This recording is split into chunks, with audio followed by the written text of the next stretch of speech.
이 불구대천이라는 말이 있습니다. 하늘을 함께 할 수 없는 그런 관계라는 거죠. 이 기독교와 공산주의가 그렇습니다. 그러니까 무릇 하나님을 믿고 따르는 사람들이라면 언제 어떤 경우에도 공산주의와는 한 자리에 같이 할 수가 없습니다. 그것은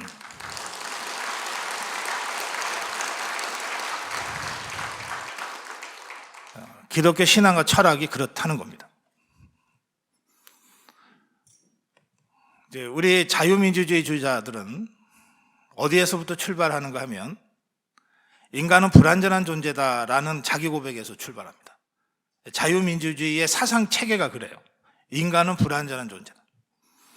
유일하게 절대적이고 완전한 존재는 하나님밖에 없다.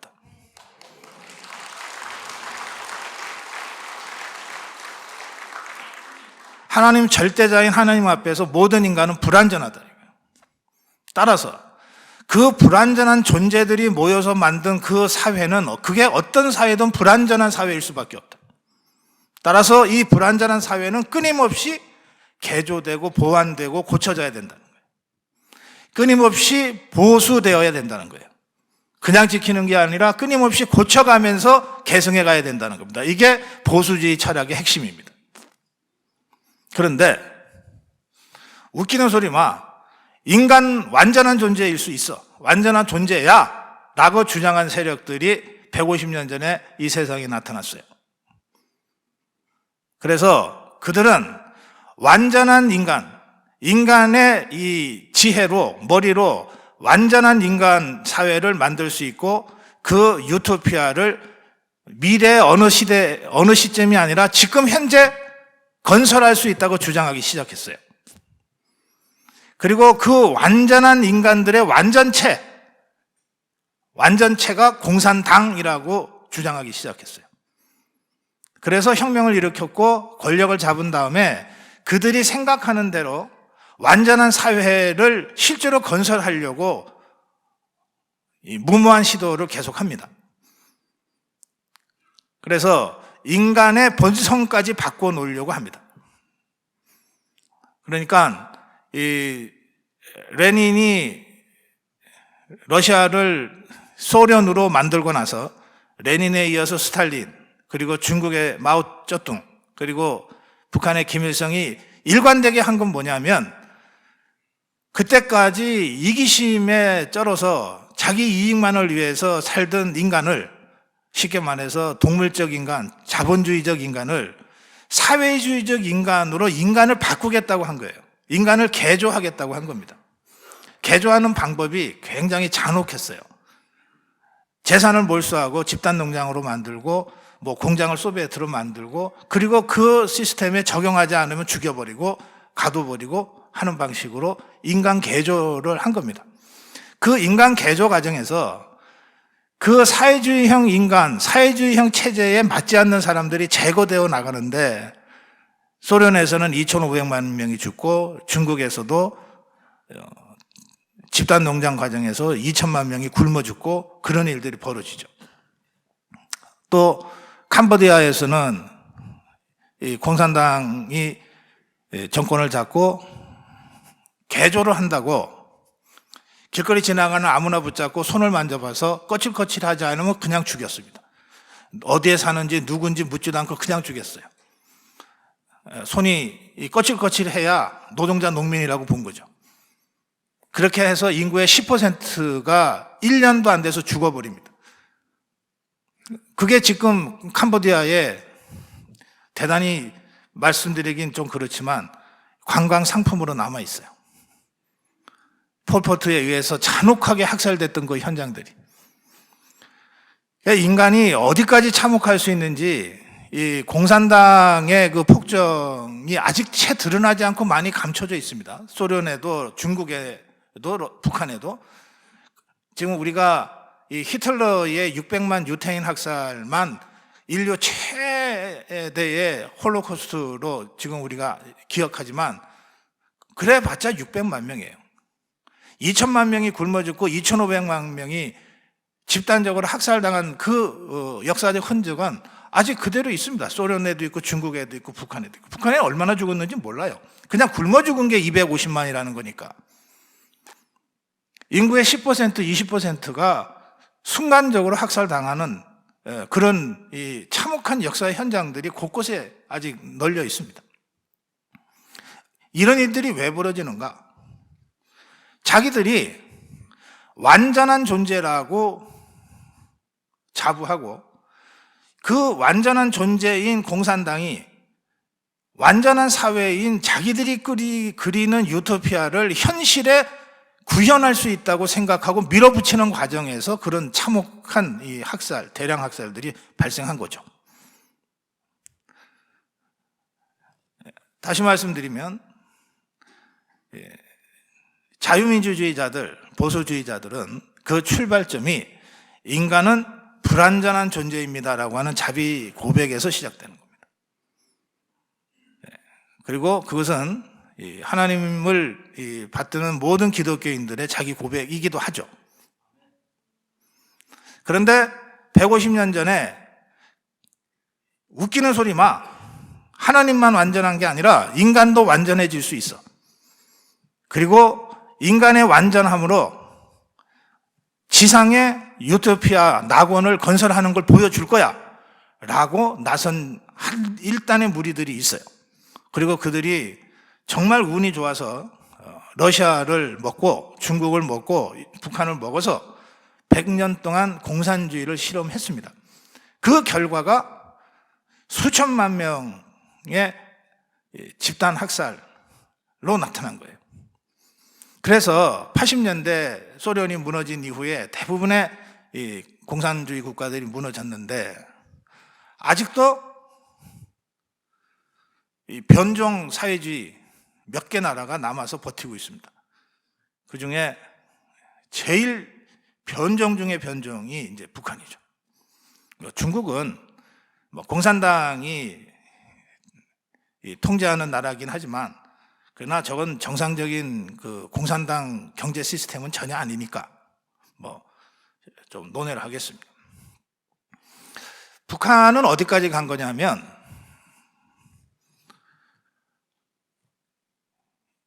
이 스탈린이나 레닌이나 마오쩌둥까지는 완전한 존재라고 하는 것을 공산당으로만 규정을 했어요. 공산당은 무오류다 그랬어요. 사람이 아니라 조직으로 설명을 했던 거예요. 그런데 북한은 어디까지 갔냐면 공산당이 아니라 김일성이가 무오류의 존재다라고까지 나가버립니다. 그러니까 무오류의 존재인 김일성이의 피를 받아야만 무오류의 존재가 되는 거예요. 그래서 북한에서는 지금껏 3명의 무오류 인간이 존재했던 거죠. 김일성이 그 피를 받은 김정일이 그 피를 받은 김정은이.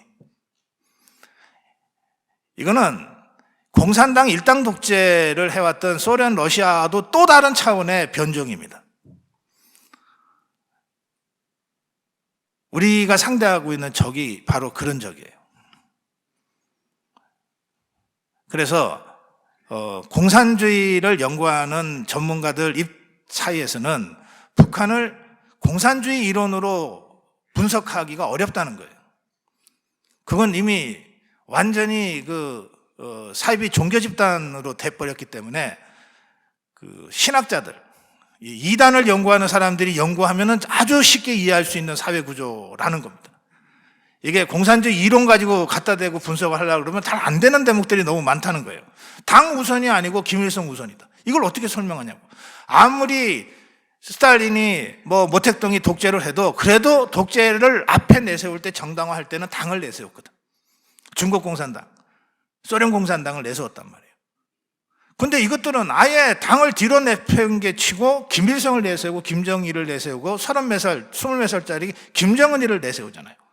그리고 이것도 중국이나 러시아는 나름대로 이 검증하는 엘리트 검증 시스템을 거쳐서 다르게 표현하면 치열한 권력 투쟁 과정이지만 거쳐서 스탈린이 되기도 하고 후르츠초프가 되기도 하고 이러는데 이것들은 아예 오로지 김일성이 애라는 이유 때문에 김정일이가, 김일성이 애라는 이유 때문에 김정은이가 3대 세습 70년을 하고 있잖아요.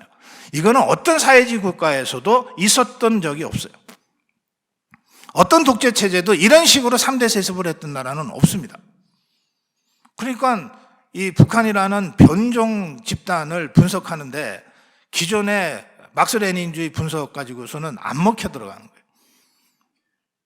그러니까 북한은 유일한 지구상에 지금껏 존재하지 않았던 유일한 이 변종 집단이다, 이렇게 봐야 됩니다. 그리고 우리가 그들을 상대하게 되는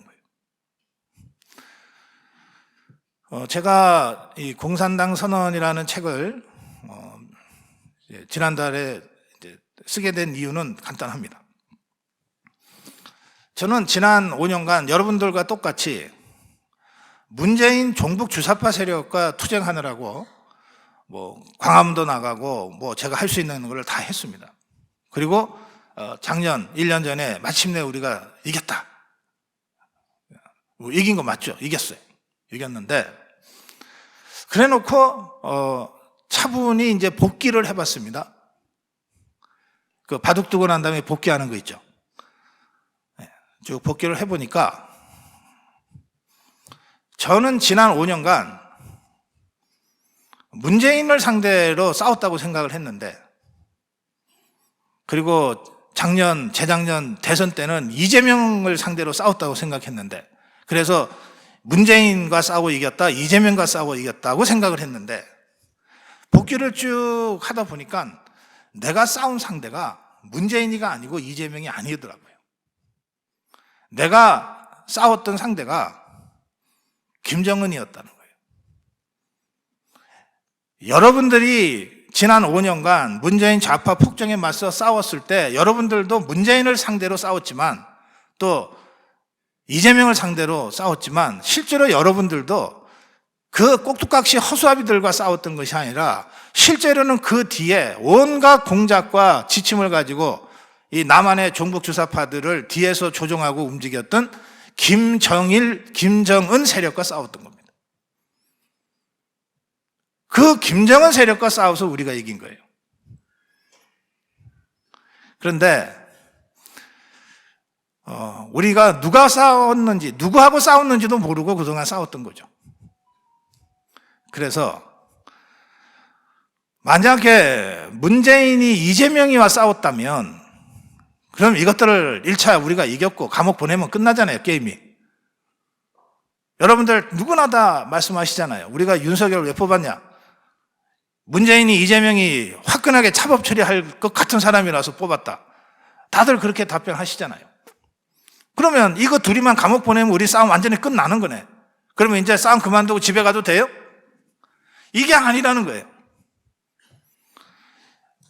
지난 70년 동안 우리가 싸웠던 세력도 김일성이 김정일이 김정은이고, 지난 5년간 박근혜 대통령 탄핵 후에 우리가 나라가 무너질 것 같아서 광화문에 나가서 싸움을 했을 때 진짜 우리의 싸움 상대는 김정은이었다는 겁니다. 그 김정은 집단이었다는 겁니다. 선거를 통해서 우리가 이재명을 꺾었지만 그거는 김정은 집단이 내세운 허수아비 하나를 꺾은 것에 불과하다. 그렇다면 이 싸움 끝난 거냐? 우리 자유파 국민들이 늘 질문하시는 이재명이 언제 감옥 가나요? 문재인이 언제 감옥 보내나요? 그 둘이만 감옥 보내면 그럼 싸움 다 끝났다고 생각하고 이제 집에 들어가도 되냐? 아니라는 겁니다. 우리가 상대하는 세력은 김정은 집단이고 종북 주사파 세력이기 때문에 작년 1년 전의 대선은 그냥 여러 전투 중에 하나에 불과했다. 물론 무지무지 중요한 전투였지만 그래도 전투지, 그게 전쟁 전체는 아니었다. 그리고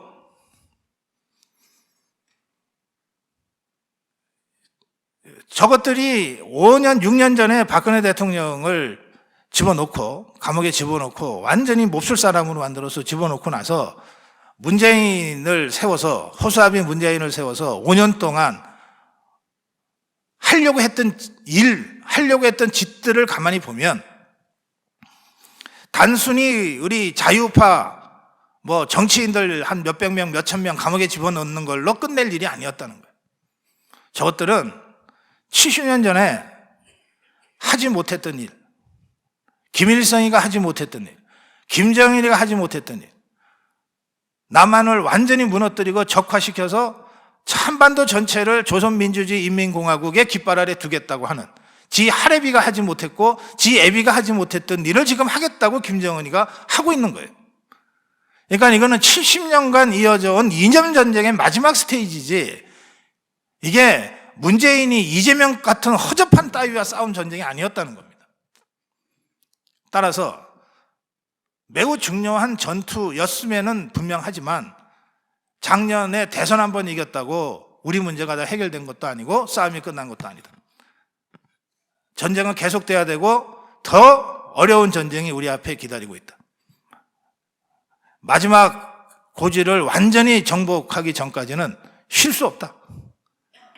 그 경각심을 우리 자유파 국민들한테 일깨우기 위해서 제가 급하게 이 공산당 선언이라는 책을 쓴 겁니다.